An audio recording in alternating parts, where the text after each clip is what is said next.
أعوذ بالله من الشيطان الرجيم. لقد رضي الله عن المؤمنين إذ يبايعونك تحت الشجرة فعلم ما في قلوبهم فأنزل السكينة عليهم وأثابهم فتحا قريبا. اللهم صل على محمد وعلى آل محمد كما صليت على إبراهيم وعلى آل إبراهيم إنك حميد مجيد. اللهم بارك على محمد وعلى آل محمد كما باركت على إبراهيم وعلى آل إبراهيم إنك حميد مجيد.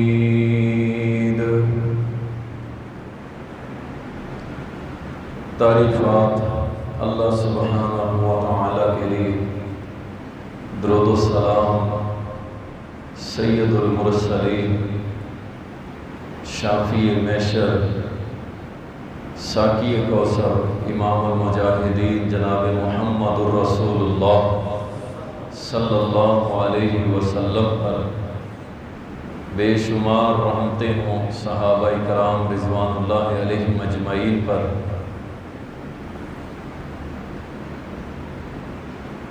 اللہ کے نبی صلی اللہ علیہ وسلم نے فرمایا: علیکم بسنتی و سنت الخلفاء الراشدین المہدیین، کہ تم پہ لازم ہے کہ تم میرے طریقے، میری سنت کو پکڑے رکھو، اور خلفائے راشدین ان کے طریقے کو، ان کے راستے کو بھی پکڑے رکھو. خلفائے راشدین کے اندر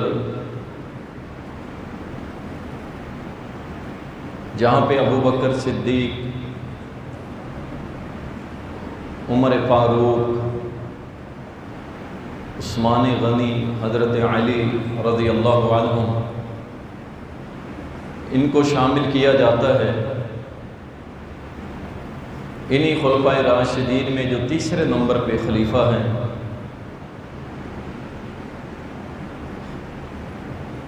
جن کو بہت سارے القابات سے یاد کیا جاتا ہے،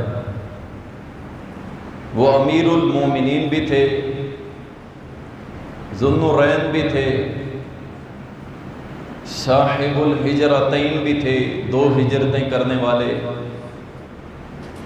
زوج الابنتین، رسول اللہ صلی اللہ علیہ وسلم کی 2 بیٹیوں کے خامد بھی تھے، قدیم الاسلام، ابتدائی دور کے اندر جن لوگوں نے اسلام قبول کیا تھا ان میں بھی شامل تھے. سیدنا عثمان غنی رضی اللہ تعالیٰ عنہ، ان کی عظمتوں کا احاطہ کرنا بہت مشکل ہے. وہ صداقت و امانت، وہ زہد و حیا، اثار اور پیازی، خشیت الہی، اس کے کمال درجے پہ فائز. تاریخ اسلام کی انتہائی نفیس شخصیت، انتہائی خوبصورت شخصیت، انتہائی قابل محبت شخصیت، اور انتہائی سادہ طبیعت، باوجود اس کے کہ کروڑوں روپے کے مالک تھے، اور ان کے پائے کا امیر اس وقت بھی اربوں میں کام ملتا تھا. اس کے باوجود سادہ طبیعت رکھنے والے، اللہ کے سامنے نمازوں میں رونے والے، روزوں کا اہتمام کرنے والے، قرآن کریم کی کثرت سے تلاوت کرنے والے، سیدنا عثمان غنی رضی اللہ تعالیٰ 18 ذو الحجہ ان کی تاریخ شہادت ہے. آپ لوگوں نے ان کی سیرت کے حوالے سے مجھ سے بھی پہلو سنے ہیں۔ اصل میں یہ صرف ان کو یاد کرنے کا مقصد یہ ہوتا ہے کہ آپ کے دلوں کے اندر صحابہ کی محبت کو برقرار رکھا جائے، اجاگر کیا جائے، کیونکہ کچھ ناعاقبت اندیش لوگ جو سکول و کالج کے پڑھے ہوئے آ کے ٹیلی ویژن پہ چینلوں پہ بیٹھ کے صحابہ کے خلاف زبان درازی کرتے ہیں،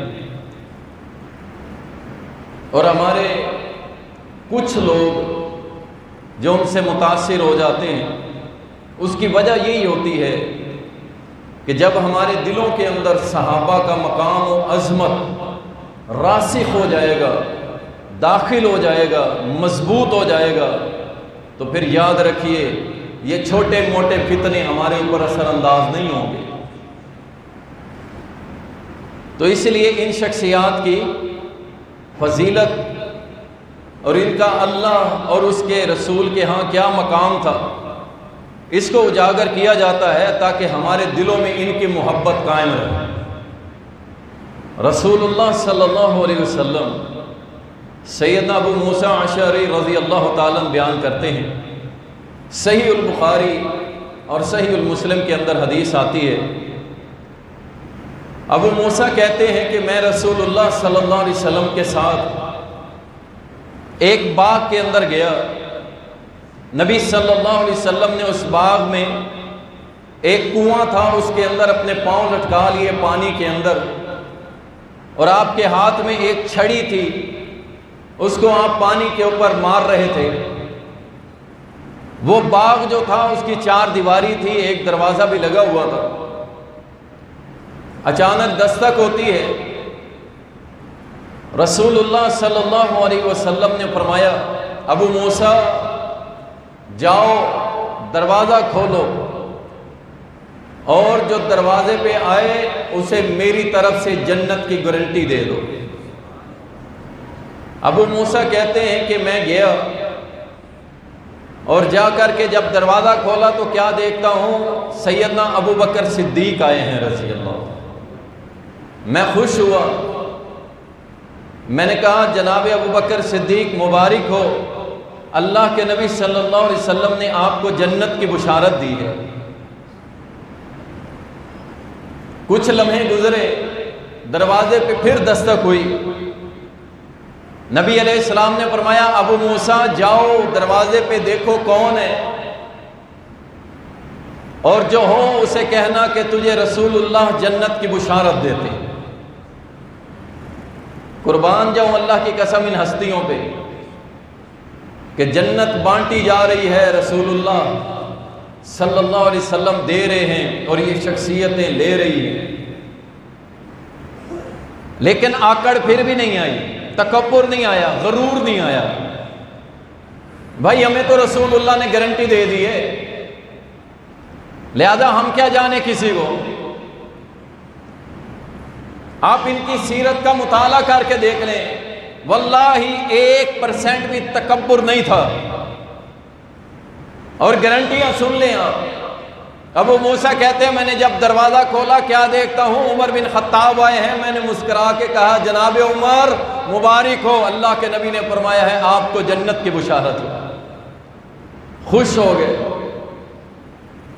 پھر نبی صلی اللہ علیہ وسلم نے تیسری بار جب دروازہ بجایا گیا تو نبی صلی اللہ علیہ وسلم نے فرمایا جاؤ ابو موسیٰ دیکھو دروازے پہ کون ہے، اور اسے کہنا رسول اللہ صلی اللہ علیہ وسلم تجھے جنت کی بشارت دے رہے ہیں، لیکن تجھے ایک آزمائش آئے گی تیری زندگی کے اندر، تجھے ایک مصیبت پہنچے گی، ایک آزمائش پہنچے گی تیرے اوپر، لیکن جنت کی بشارت ہے تیرے لیے۔ ابو موسیٰ اشعری کہتے ہیں رضی اللہ تعالیٰ کہ 2 مرتبہ تو میں چلا گیا، لیکن تیسری بار جب آپ نے یہ فرمایا کہ جنت کی بشارت ضرور ہے لیکن تجھے ایک بہت بڑی آزمائش سے گزرنا پڑے گا، تو پھر کہتے ہیں میں پریشان بھی ہوا، خوش بھی تھا۔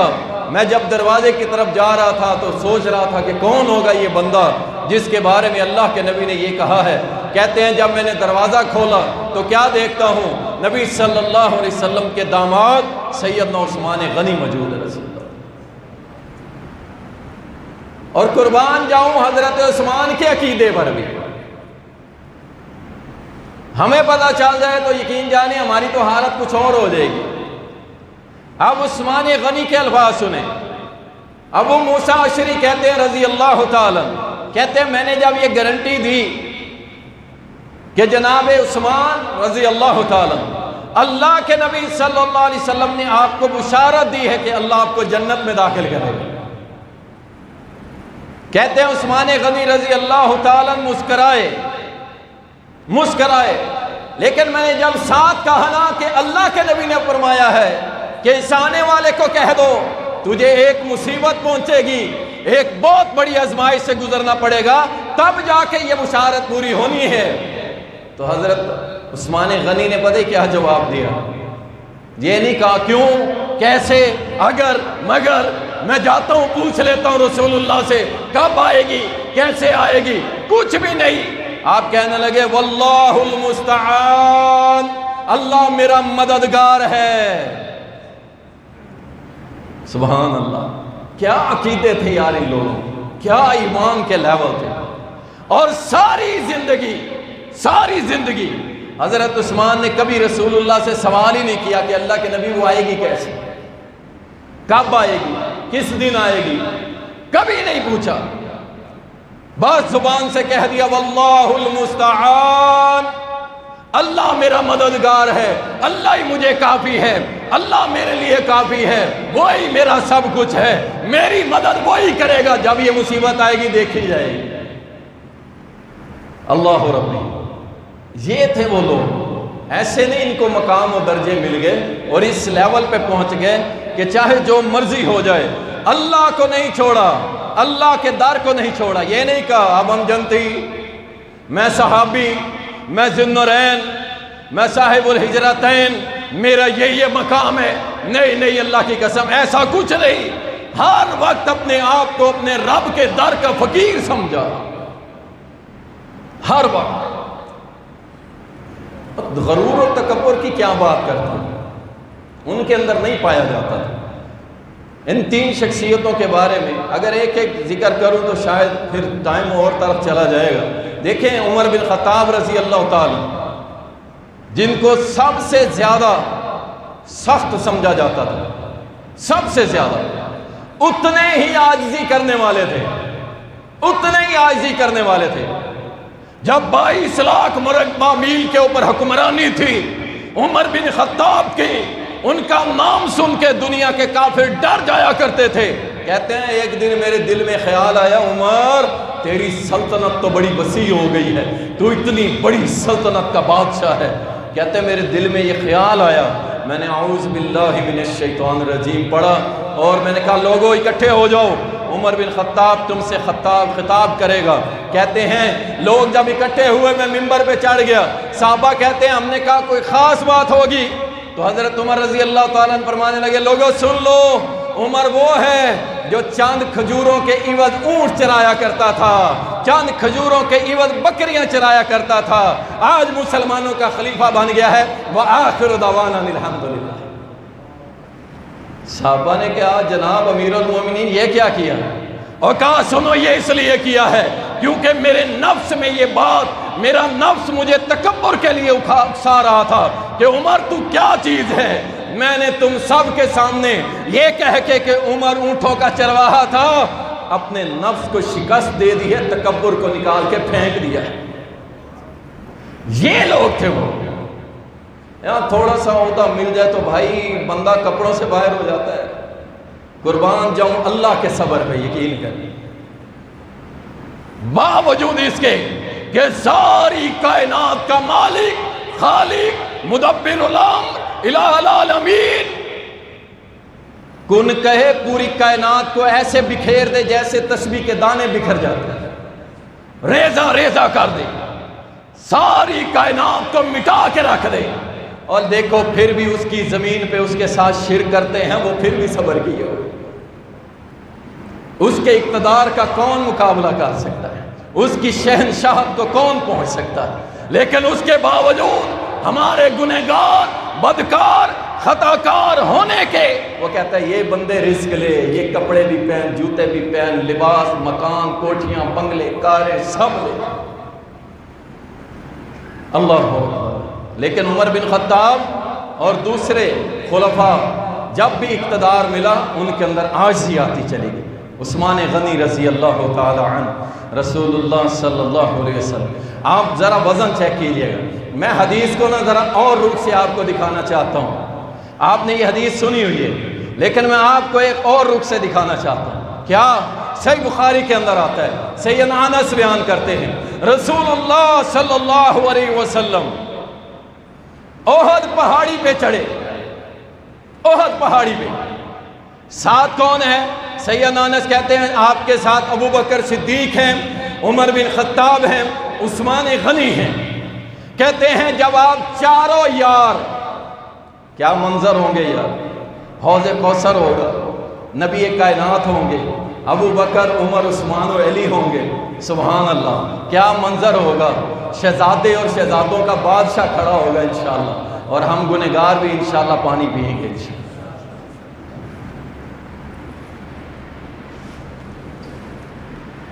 اللہ اکبر۔ اللہ ہم سے راضی ہو جائے یار، گنہگار بندے، خطاکار ہیں، کمی کوتاہیاں بہت ساری ہیں، لیکن امیدیں بڑی بڑی رکھنی چاہیے اللہ ہے نا۔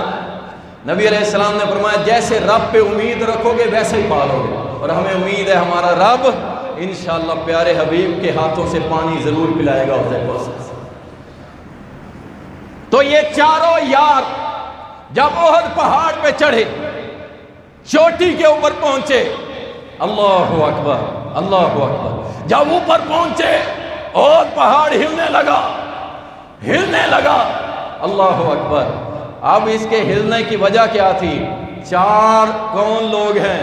ایک نبی ہے اور تین اس کے یار ہیں۔ اب دو ہی وجہ ہو سکتی ہیں، یا تو احد پہاڑ ان کے وزن کو، ان کی طاقت کو سمجھتا تھا، ان کے مقام و مرتبے کو سمجھتا تھا، اس لیے کانپنے لگ گیا، یا وہ خوشی سے جھومنے لگ گیا کہ آج میرے اوپر اتنی عظیم شخصیتیں سوار ہو گئی، سبحان اللہ۔ وہ ہلنے لگا، نبی علیہ السلام نے پاؤں مبارک اپنا مارا، سبحان اللہ، یہ ہے رسول اللہ صلی اللہ علیہ وسلم۔ اور پہاڑ کی بھی جرت نہیں ہوئی اللہ کے نبی صلی اللہ علیہ وسلم کے سامنے نافرمانی کرنے کی، اور یہاں تو انسان کوئی حیثیت نہیں رکھتا، ایک پتھر لڑک کے آئے پوری آبادیاں لے جاتا ہے۔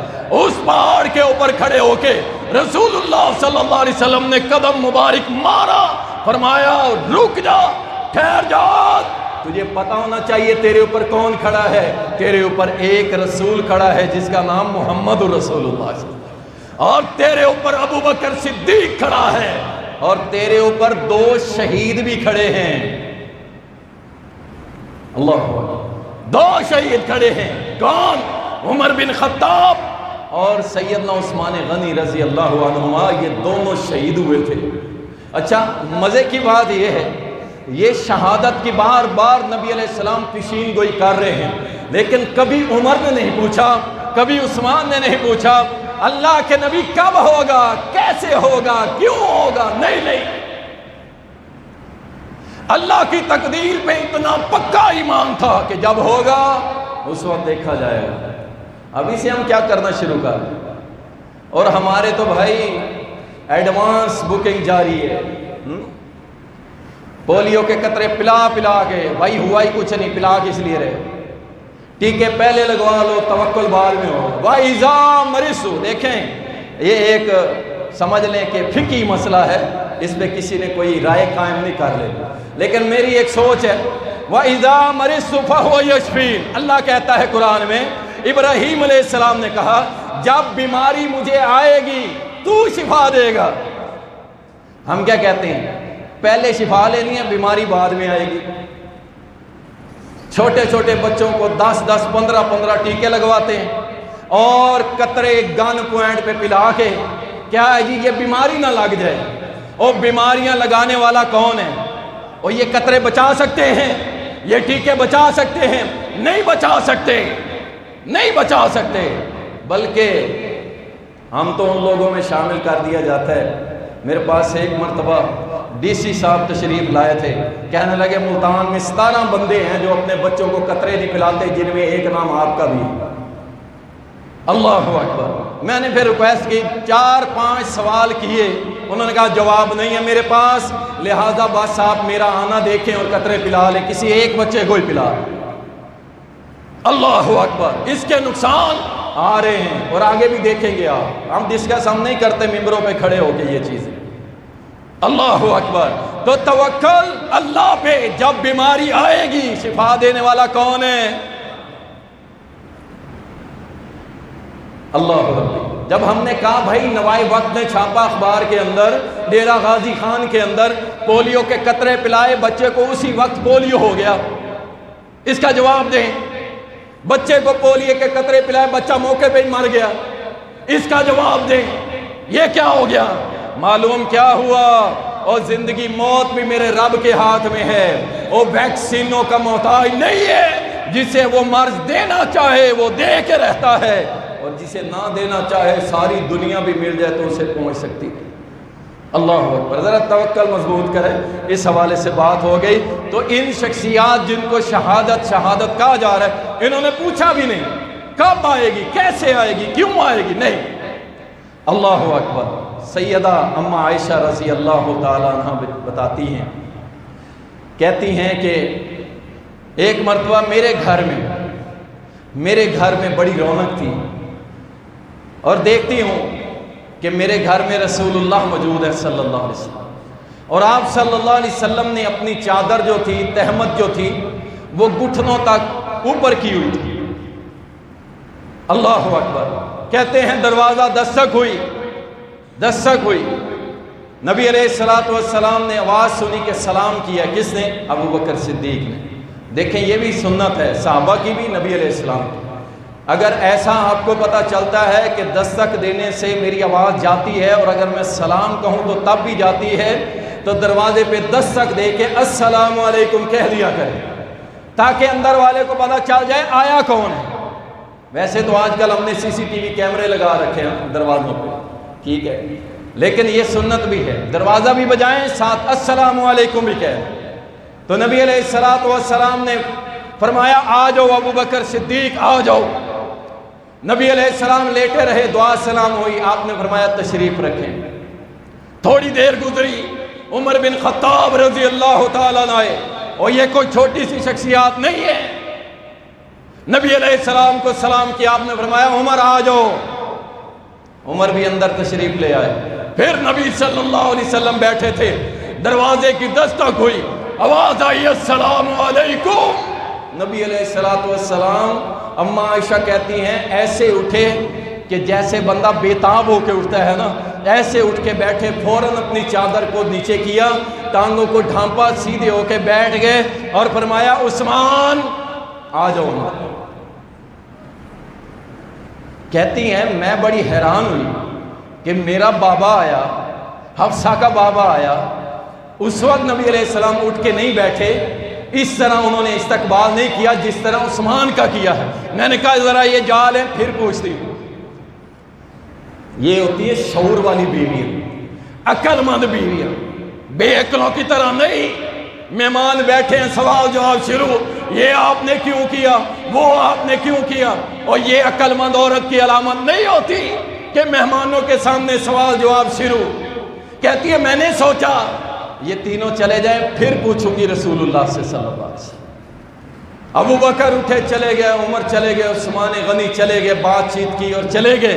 نبی صلی اللہ علیہ وسلم سے کہتی ہیں میں نے پوچھا اللہ کے نبی صلی اللہ علیہ وسلم، میرے بابا آئے، آپ نے اس طرح استقبال نہیں کیا، عمر آئے، آپ نے اس طرح استقبال نہیں کیا، لیکن جب عثمان آئے ہیں آپ اٹھ بیٹھے، آپ نے اپنی چادر کو درست کیا، آپ جو تھے آپ بالکل ایسے بیٹھے مرحبا کہنے کے لیے جیسے عثمان آئے ہیں، آپ خوش ہوئے ہیں، موسٹ ویلکم، مرحبا، اہلاً وسہلاً۔ یہ کیا بات ہوئی؟ نبی صلی اللہ علیہ وسلم نے فرمایا عائشہ عثمان تجھے پتہ ہے نا بڑی حیا والا ہے، اگر میری یہ چادر گھٹنوں تک میں نے جو اونچی کی ہوئی تھی، اگر عثمان اس حالت میں دیکھ لیتا، اللہ کی قسم وہ 1 منٹ کھڑا نہ ہوتا، واپس چلا جاتا۔ وہ اتنا شرمیلا ہے، اور فرمایا اللہ کی قسم میں اس عثمان سے حیا کیوں نہ کروں جس عثمان سے اللہ کے فرشتے بھی حیا کرتے ہیں۔ یہ تھے عثمان غنی رضی اللہ تعالیٰ کہ جن سے اللہ کے فرشتے بھی حیا کرتے تھے۔ وہ بے حیا لوگ ہیں دنیا میں ابھی بھی، جو آج بھی، میں مسکرا رہا تھا، کل ایک دوست نے مجھے FIR کی کاپی سینڈ کی، کہتا ہے دیکھیں جی آپ کے علاقے کے اندر کسی نے حضرت عثمان غنی رضی اللہ تعالیٰ کے بارے میں برے کلمات کہے۔ الحمدللہ دیکھیں ہم اپریشیٹ کرتے ہیں پولیس کو بھی کہ انہوں نے فوراً سے پہلے FIR درج کی ہے اور قانونی کارروائی جاری کر دی اور چھاپے مارے ہیں اس بندے کے لیے۔ اس سے نبی علیہ السلام کے شہزادے کے لیے، نبی کے داماد کے خلاف برے الفاظ بولے، برے الفاظ۔ اللہ اکبر۔ میں مسکرا کس لیے رہا تھا؟ غصہ تو تھا لیکن مسکرا اس بات پہ رہا تھا، میں نے کہا ایک مرتبہ علامہ ابتسام صاحب کہہ رہے تھے، کہتے ہیں کہ بات سنیں ریاض بھائی، جب آپ کے کام کی کسی کو تکلیف ہونے لگ جائے سمجھ لیں آپ کا کام اثر کر رہا ہے، آپ کا کام اثر کر رہا ہے۔ میں نے کہا قربان جاؤں عثمان تیری عظمت پر کہ آج 1400 سال بعد بھی تیرے کیے ہوئے کام آج تک شیعہ کے دلوں کے اوپر تکلیف پہنچا رہے ہیں۔ 1400 سال گزر گئے لیکن عثمان غنی رضی اللہ تعالیٰ سے آج تک تکلیف ہوتی ہے۔ وجہ کیا ہے؟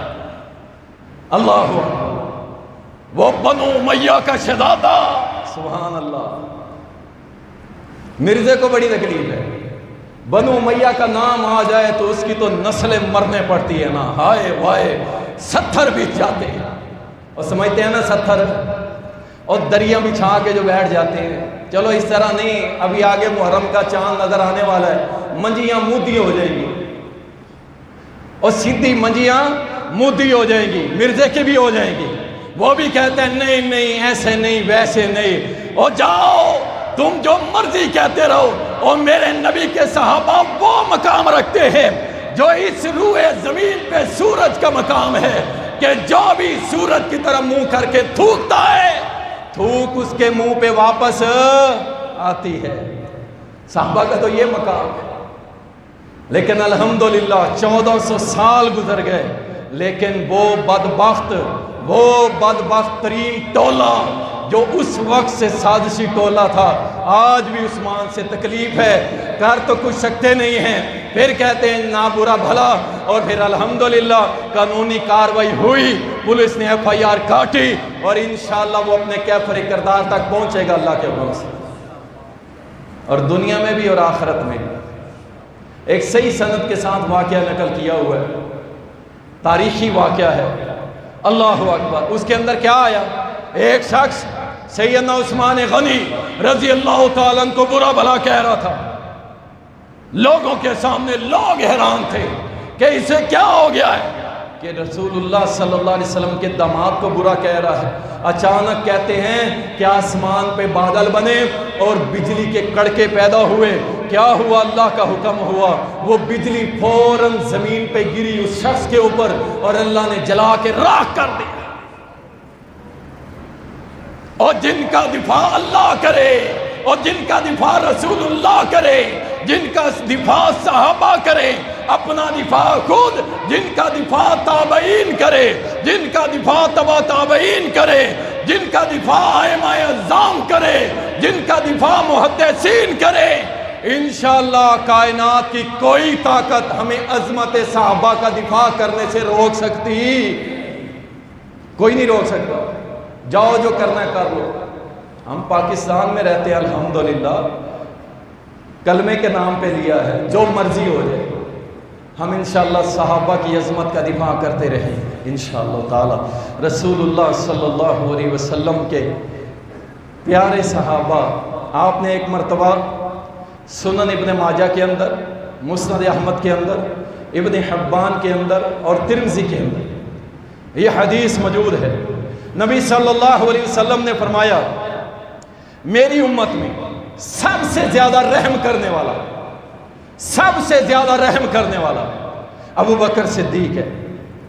میری امت میں سب سے زیادہ، دیکھیں کیٹیگری ہوتی ہے نا، کسی میں وہ تھوڑا ہوتا ہے، کسی میں وہ زیادہ ہوتا ہے، تو نبی علیہ السلام نے فرمایا میری امت میں سب سے زیادہ رحم کرنے والا ابو بکر صدیق ہے، اور پھر فرمایا اللہ کے دین کے معاملے میں سب سے زیادہ سخت عمر بن خطاب ہے، اور پوری کائنات میں سب سے زیادہ حیا والا ہے تو وہ میرا عثمان غنی ہے رضی اللہ۔ اللہ اکبر۔ بات یہی نہیں کی، آپ نے فرمایا سب سے زیادہ میری امت میں اچھے اور بہتر فیصلے کرنے والا علی المرتضیٰ ہے رضی اللہ تعالیٰ، اور فرمایا اللہ نے میری امت میں سب سے زیادہ کتاب اللہ پڑھنے والا وہ کون ہے؟ ابی بن کعب ہے۔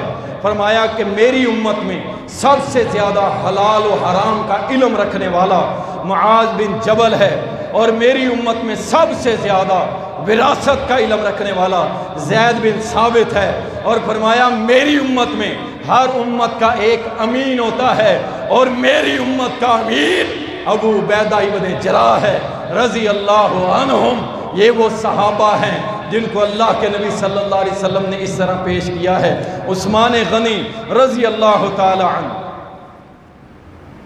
اللہ کے نبی صلی اللہ علیہ وسلم نے ایک مرتبہ فرمایا، سنن الکبری للبہقی کے اندر یہ حدیث آتی ہے، آپ نے فرمایا جو کوئی تم میں سے بیر روما خرید کے دے گا، غفر اللہ لہ، اللہ اس کو بخش دے گا، معاف کر دے گا۔ جب صحابہ مدینہ ہجرت کر کے آئے نا تو پینے کے لیے صرف ایک کنواں موجود تھا، صرف ایک۔ دیکھیں والدین کی طرف سے بہترین صدقہ جاریہ پانی، یا بہترین صدقہ جاریہ پانی کا ہے، یاد رکھیں اس بات، اور کوشش کیا کریں بجائے اس کے دیکھ پکائی لوگوں کو کھلائی اور بس اس پہ نہ کیا کریں۔ وہی 2 4 5 ہزار، اب تو دیکھ 5 ہزار والا معاملہ کیا۔ وہ ایک جگہ میں درس دیتا تھا، وہ دیکھ پکا دیتے تھے، چلیں اسی بہانے کچھ لوگ آ جاتے تھے، چل جاتا تھا کام۔ 2 3 درس ہو گئے، میں نے کہا بھائی چاول کہاں گئے؟ کہتے ہیں قاری صاحب اب چاول نہیں کھا سکتے ہم۔ کیا ہوا جی؟ وہ بھائی 5 6 ہزار والی دیگ اب 12 ہزار اور 14 ہزار میں بنتی۔ اللہ اکبر۔ یہ عام سی جنس سی چاول ہمارے اپنے ملک کی تھی، لیکن کیا ان بڑے بڑے سمجھدار ہیں، ہم بڑے سمجھدار ہیں، ہم تھنک ٹینک ہیں، ہماری سوچ جو ہے وہ مولویوں سے بڑی اونچی ہے۔ مولویوں کو کیا پتا 70 سال تم نے مولویوں کا نام لے لے کر لوگوں سے ووٹ لیے، اور کیا کیا؟ 70 سال بعد اس پوزیشن میں آ گئے کہ آج غریب بندہ چاول نہیں کھا سکتا، غریب بندہ سبزی لینے جائے تو اس کے 14 طبق روشن ہو جاتے، غریب بندہ روٹی آٹا لینے جائے تو دماغ تر و تازہ ہو جاتا ہے اس کا۔ اللہ اکبر۔ اس ملک میں اللہ کی قسم زہر بھی سستا نہیں تھا، وہ بھی مہنگا ہو گیا۔ یہ دیا ہمیں 70 سال بعد، یہ نظام اس لیے لیا تھا۔ لا الہ الا اللہ یاد رکھو، زندگیوں کا پتہ نہیں ہے، جب تک اس ملک کے اندر لا الہ الا اللہ محمد الرسول اللہ کا نظام نہیں آئے گا، اس کو کوئی ٹھیک کر سکتا اور نہیں ہوگا نا۔ اللہ سے غداری کر کے کیسے ٹھیک کر لو؟ اللہ سے بغاوت کر کے کیسے ٹھیک کر لو؟ کچھ ٹھیک ہونے والا نہیں۔ اور کوئی کرنے کی کوشش بھی کرے گا تو وہ راستہ کون سا اختیار کرے گا؟ کافروں کا راستہ۔ بڑے بڑے جناب لیڈر جن کے آپ لوگ بڑے ہی فین ہیں، ان کو جب کہا جاتا ہے جی سود مٹا دیں، ٹھیک ہے، یہ شراب کے لائسنس کینسل کر دیں، ختم کر دیں ملک کے اندر، یہ زنا کے لائسنس، وہ بھی سر نیچے کر کے بیٹھ جاتے ہیں اور کہتے ہیں جناب ایک بڑی انکم ہوتی ہے شراب سے، کیوں بند کروانا چاہتے ہو؟ یہ ملک ٹھیک ایسے ہوں گے؟ ایسے نہیں ہوں گے انشاءاللہ تعالی۔ ہمیں اپنے رب پہ امید ہے، مایوسی تو کفر ہے یار، مایوسی تو گناہ ہے، اللہ پہ ہمیں امید ہے۔ اللہ انشاءاللہ ایسا حاکم بھیجے گا جس سے اللہ محبت کرتا ہوگا، وہ اللہ سے محبت کرے گا اور اس ملک کے اندر کتاب و سنت کو نافذ کرے گا انشاءاللہ۔ بات چلی تھی بیر روما، مسلمان جب اسلامی ریاست مدینہ طیبہ کے اندر آئے، پینے کے لیے پانی نہیں تھا، پانی نہیں تھا، ایک کنواں تھا یہودی کے پاس۔ نبی صلی اللہ علیہ وسلم نے فرمایا کون شخص ہے کون جو اس کنویں کو خرید کے دے، میں محمد صلی اللہ علیہ وسلم اسے گارنٹی دیتا ہوں اللہ قیامت کے روز اس بندے کو بخش دے گا۔ اب صحابہ مہاجر ہجرت کر کے گئے ہوئے تھے، ہجرت بڑا اوکھا کام ہے، وہ بیچارے ہندوستان چھوڑ کے آئے سارے کے سارے ادھر ہیں پاکستان، لا الہ الا اللہ، نعرے لگ گئے، مہاجرین یہاں پہ آئے۔ ہم تو لوکل لوگ تھے، ادھر والے وڈیرے ہمارے بتاتے ہیں وہ بیچارے لٹے پھٹے آئے، کسی کے پاس کچھ نہیں تھا، آ کے یہاں پہ کسی نے کہاں پناہ لی، کسی نے کہاں پناہ لی، اس قدر اپنی بچیاں کٹوا کے اپنے بچے نہروں میں بہا کے سکھوں نے پیٹ چاک کر کے نیزے پہ چڑھائے تھے، اور مائیں بہنیں بیچاری لٹی پھٹی اپنے دیس اپنے اسلامی وطن کی طرف دوڑی تھی کہ لا الہ الا اللہ کا نعرہ لگ گیا، لا الہ الا اللہ کا۔ جب یہاں پہ آئے اور ان کے ساتھ جو کچھ ہوا آپ کو بھی علم ہے، مجھے بھی علم ہے، ہجرتیں کرنا بڑا اوکھا کام ہے۔ یہ سارے مہاجر غریب لوگ، نبی علیہ السلام نے فرمایا یہ کنواں جو لے کے دے گا میں محمد صلی اللہ علیہ وسلم گارنٹی دیتا ہوں قیامت کے روز اللہ اس کو بخش دے گا۔ حضرت عثمان غنی گئے رضی اللہ یہودی کے پاس، کہا یہ کنواں بیچنا ہے، سیل کرنا ہے؟ اس نے کہا نہیں، آپ دیکھیں کاروباری جو بندہ ہوتا ہے نا، اگر وہ دیندار بھی ہو نا، زبردست یقین جیسے اس جیسا بندہ ہی کوئی نہیں ہوتا، کاروباری اور دین پہ عمل کرنے والا۔ اور میں کہتا ہوں کسی کا دین چیک کرنا ہونا اس کے ساتھ کاروبار کر کے دیکھ لو، پتہ چل جائے گا بھابی کتنے پانی میں ہیں، مولانا اہل حدیث فلانا ہیں، آپ کو پتہ چل جائے گا یہ کتنے دین کے اندر ہے۔ اور بھائی نمازیں تو سارے پڑھ رہے ہیں، روزے زکاتیں سارے ہو رہے ہیں، لیکن جب بزنس کریں گے آپ کو پتہ چلے گا یہ کتنے دین میں ہے۔ اللہ اکبر۔ تو یہ عثمان غنی رضی اللہ تعالیٰ جو بزنس مین تھے، آپ نے فرمایا ایسے کرو چلو آدھا کنواں مجھے دے دو، آدھا کنواں تم لے لو۔ وہ مسکرانے لگا، حالانکہ یہودی بزنس مین ہے، لیکن عثمان غنی رضی اللہ تعالیٰ چونکہ مسلمان تھے، اللہ کے نبی کے محبوب تھے، تو وہ ہنسنے لگا، کہتا ہے جی آدھا کیسے ہوگا؟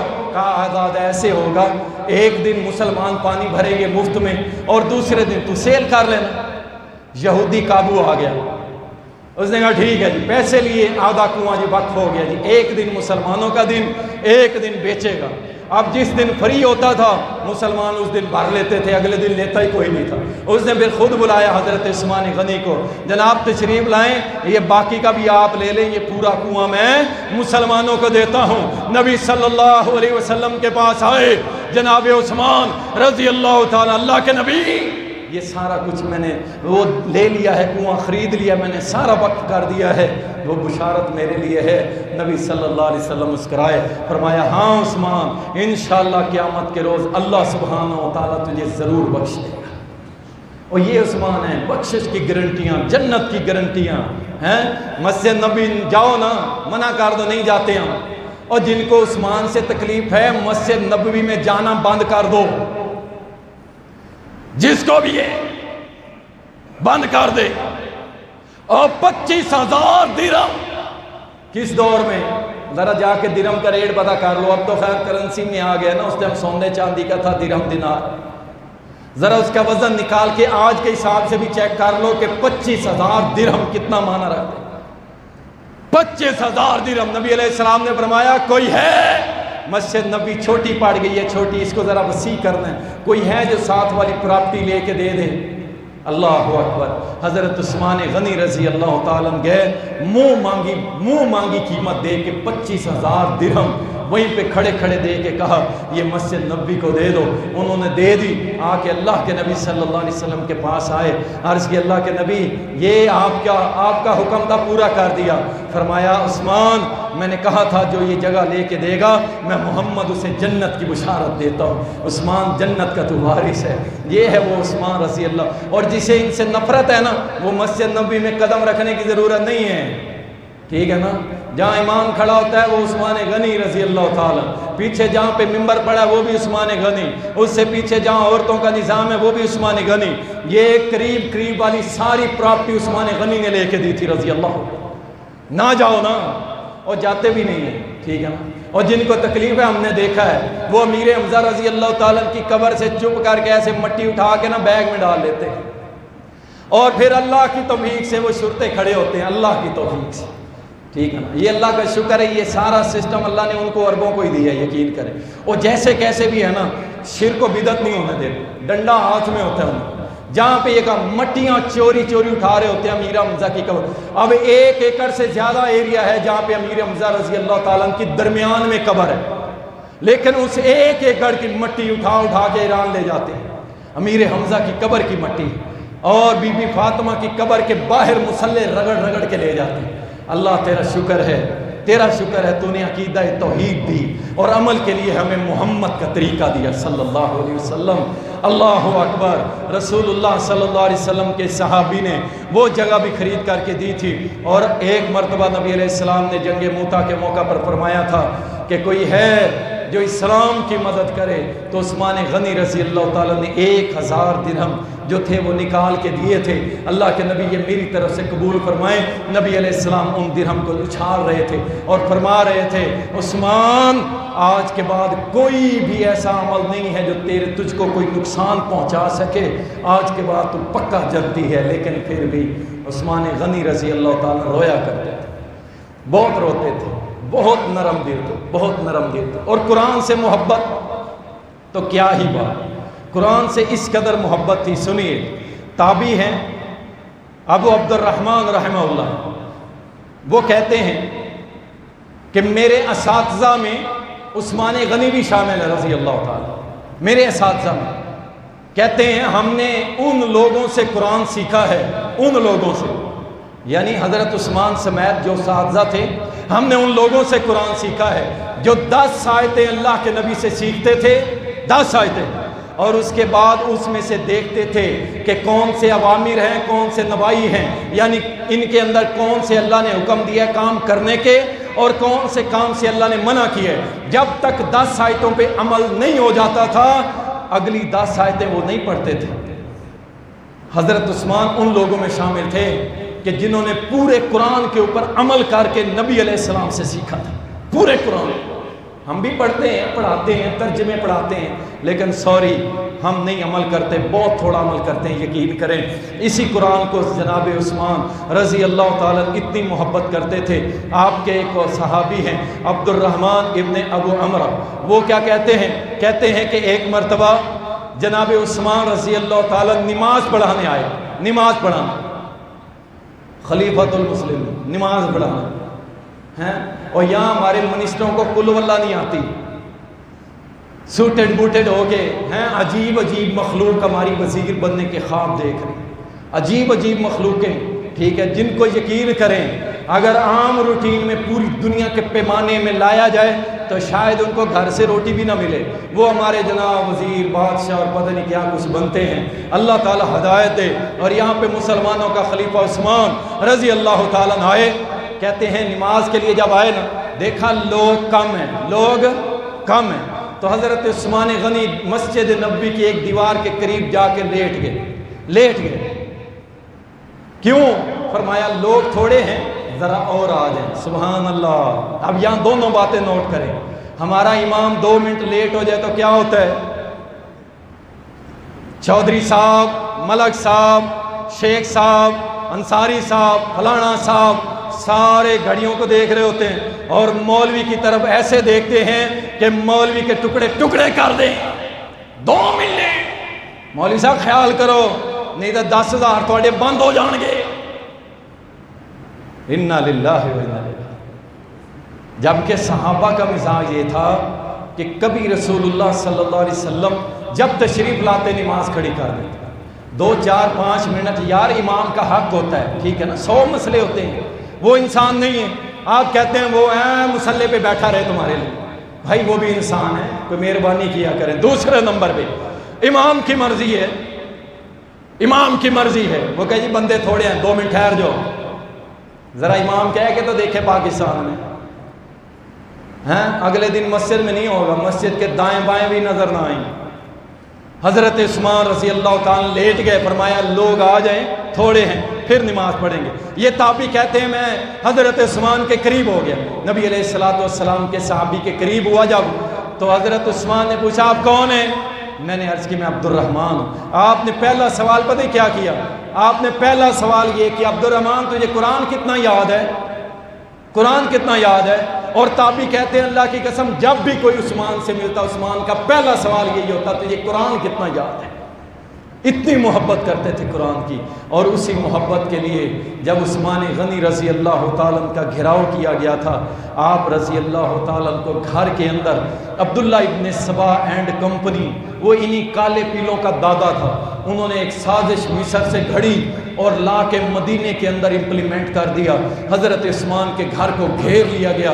حضرت عثمان نے سختی سے آرڈر دیا کہ مدینہ طیبہ کے اندر خون نہیں بہنا چاہیے، عثمان کی وجہ سے، عثمان کی وجہ سے خون نہیں بہنا چاہیے۔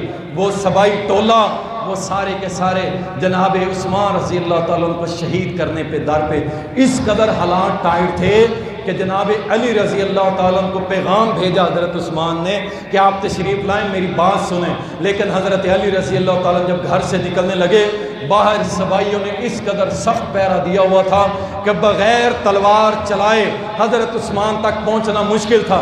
حضرت علی رضی اللہ تعالیٰ نے اپنی پگڑی اتار کے اس بندے کو دی، کہا جاؤ عثمان کو کہہ دو اللہ کی قسم میں آنا چاہتا ہوں، لیکن یہ لوگ یہاں پہ خون بہانا چاہتے ہیں اس لیے گھر سے نہیں نکل پا رہا۔ وہ پہنچا، ایک ظالم اندر گھسا، آ کے عثمان غنی رضی اللہ تعالیٰ کو حملہ کرنے لگا، تو حضرت عثمان کہنے لگے تیرے اور میرے درمیان قرآن فیصلہ کرے گا، اللہ اکبر۔ وہ ڈر کے باہر بھاگ گیا۔ دوسرا آیا، آ کے حضرت عثمان غنی رضی اللہ تعالیٰ کے سینے پہ چڑھ کے آپ کی گردن دبانے لگا۔ آپ نے کہا دے تیرا میرا فیصلہ رب کا قرآن کرے گا، اللہ اکبر۔ آپ قرآن پڑھ رہے تھے، آپ قرآن پڑھ رہے تھے، اس قدر حالات خراب تھے پھر بھی قرآن پڑھ رہے تھے اور روزے کے عالم میں تھے، اللہ اکبر۔ اور تیسرا بندہ جب اندر آیا، اس تیسرے بندے کے ہاتھ میں تلوار تھی۔ حضرت عثمان نے فرمایا او اللہ کے بندے تیرے اور میرے درمیان فیصلہ اللہ کی کتاب کرے گی، وہ قرآن موجود ہے سامنے۔ اس نے تلوار ماری اتنے زور سے جناب عثمان رضی اللہ تعالیٰ کا ہاتھ کٹ گیا۔ حضرت عثمان رضی اللہ تعالیٰ فرمانے لگے او بدبخت بندے، تجھے پتا ہے اس قرآن سے میں اس ہاتھ سے میں نے جب اللہ کے رسول پہ وہی نازل ہوتی تھی نا، سورت حجرات سے لے کے سورت ناس تک، انہی ہاتھوں سے اس ہاتھ سے میں نے قرآن کریم کو لکھا تھا جس کو تو نے آج کاٹ دیا ہے، اللہ اکبر۔ حضرت عثمان غنی رضی اللہ تعالیٰ کو شہید کر دیا گیا، اور جس دن شہید کیا جا رہا ہے نا، اسی دن صبح کے ٹائم آپ فرما رہے تھے کہ رات مجھے خواب میں محمد رسول اللہ ملے ہیں، اور وہ کہہ رہے تھے عثمان کل کی افطاری ہمارے پاس کرنا۔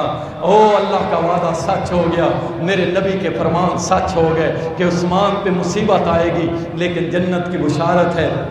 عثمان کہتے ہیں اللہ کے نبی نے فرمایا کہ عثمان آج افطاری ہمارے پاس کرنا، اور اسی دن یعنی روزے کی حالت میں تھے، قرآن پڑھ رہے تھے، اور ان ظالموں نے آپ کو شہید کر دیا۔ اس قدر مظلومانہ شہادت ہے۔ بعض دفعہ یہ لکھا ہوا ہے 40 دن تک حضرت عثمان کو پانی نہیں دیا گیا تھا، قرآن پڑھ کے آپ نے گزارا کیا ہے۔ مشکیزہ کوئی لاتا پھاڑ دیتے، کوئی چیز نہیں آنے دیتے تھے، لیکن اس قدر عثمان غنی رضی اللہ تعالیٰ قرآن پڑھتے عبادت کرتے بالکل ریلیکس، کوئی ڈرے ہوئے نہیں، کوئی خوف زدہ نہیں، لیکن کیا ان ظالموں نے شہید کیا۔ اور انشاءاللہ تعالیٰ انشاءاللہ صحابہ بھی کہا کرتے تھے، خود حضرت علی نے کہا تھا جن لوگوں نے عثمان غنی کو شہید کیا ہے اللہ کی ان پہ لعنت ہو، فرشتوں کی ان پہ لعنت ہو، پہاڑوں کی ان پہ لعنت ہو، فرشتوں زمین کی ان پہ لعنت ہو، صحرا کے ذرے ذرے کی ان پہ لعنت ہو۔ ہم بھی یہی کہتے ہیں کہ ان ظالموں پہ اللہ کی لعنت ہو جنہوں نے اتنی پیاری شخصیت کو اس طرح مظلومانہ حالت میں شہید کیا۔ اور وہ قرآن جس کے اوپر آپ کا خون گرا تھا، فَسَيَكْفِيكَهُمُ اللَّهُ، کہ اللہ ہی ان کو کافی ہو جائے گا۔